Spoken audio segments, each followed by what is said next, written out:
এদিকে পাকিস্তানের উত্তর পশ্চিমাঞ্চলে খাইবার পাখতুনখাওয়া প্রদেশে স্থানীয় তালেবানের হামলায় দেশটি আধা সামরিক বাহিনীর অন্তত 4 সেনা নিহত হয়েছে। ইন্না লিল্লাহি ওয়া ইন্না ইলাইহি রাজিউন। প্রদেশের একটি নিরাপত্তা তল্লাশি চৌকিতে তালেবানের অতর্কিত হামলা সেনাদের প্রাণহানি ঘটেছে বলে রোববার পুলিশের এক কর্মকর্তা জানিয়েছে। এদিকে ফরাসি বার্তা সংস্থা এফপির প্রতিবেদনে বলা হয়েছে, খাইবার পাখতুনখাওয়া প্রদেশে খুররাম জেলায় তালেবানের হামলায় 4 সেনা নিহত হয়েছে। এদিকে গণমাধ্যমের সঙ্গে কথা বলে অনুমতি না থাকায় নাম প্রকাশে অস্বীকৃতি জানিয়েছে এক কর্মকর্তা। এদিকে তিনি বলেন, গণমাধ্যমের সঙ্গে হামলার আধা সামরিক বাহিনীর অন্তত 4 সেনা নিহত হয়েছেন। এছাড়াও আহত হয়েছেন আরও অন্তত 4 জন সেনা। এদিকে 2021 সালের আগস্টে আফগানিস্তানের তালেবান ক্ষমতায় ফেরার পর থেকে পাকিস্তানের সহিংসতা বেড়েছে।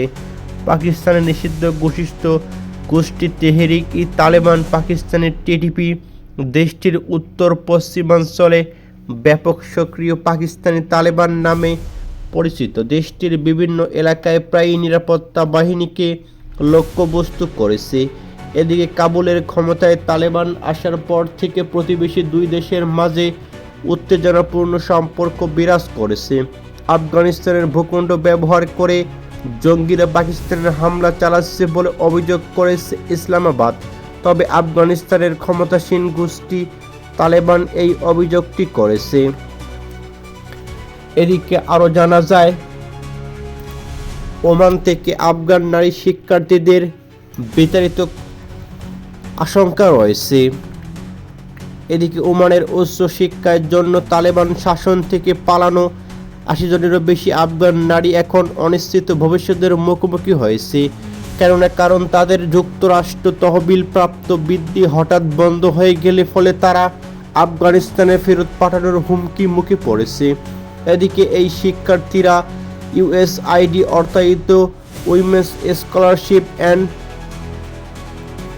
WSI প্রোগ্রামের আওতায় পড়াশোনা করেছিল। তবে গত সপ্তাহে তাদের জানানো হয় তাদের বৃত্তি বাতিল করা হয়েছে। এদিকে প্রেসিডেন্ট ডোনাল্ড ট্রাম্প পুনরায় ক্ষমতায় ফিরে যুক্তরাষ্ট্রের বৈদেশিক সাহায্য বন্ধের সিদ্ধান্ত নেওয়ার পর এই অর্থায়ন বন্ধ হয়ে গিয়েছে। এদিকে একজন শিক্ষার্থী বলেন, এটি হৃদয় বিদারক। সবাই হতবাক কান্নায় ভেঙে পড়েছিল। আমাদের 2 সপ্তাহের মধ্যে দেশে ফেরত পাঠানোর বলে কথা হয়েছিল। তালেবান শাসনের ফেরার আশঙ্কা রয়েছে। এদিকে 4 বছর আগে আফগানিস্তানের ক্ষমতায় ফিরে তালেবান নারীদের জন্য কঠোর বিধিনিষেধ আরোপ করেছে, যার মধ্যে বিশ্ববিদ্যালয়ে পড়াশোনা নিষিদ্ধ এবং বেশিরভাগ চাকরি থেকে তাদের বাদ দেওয়ার নির্দেশ রয়েছে।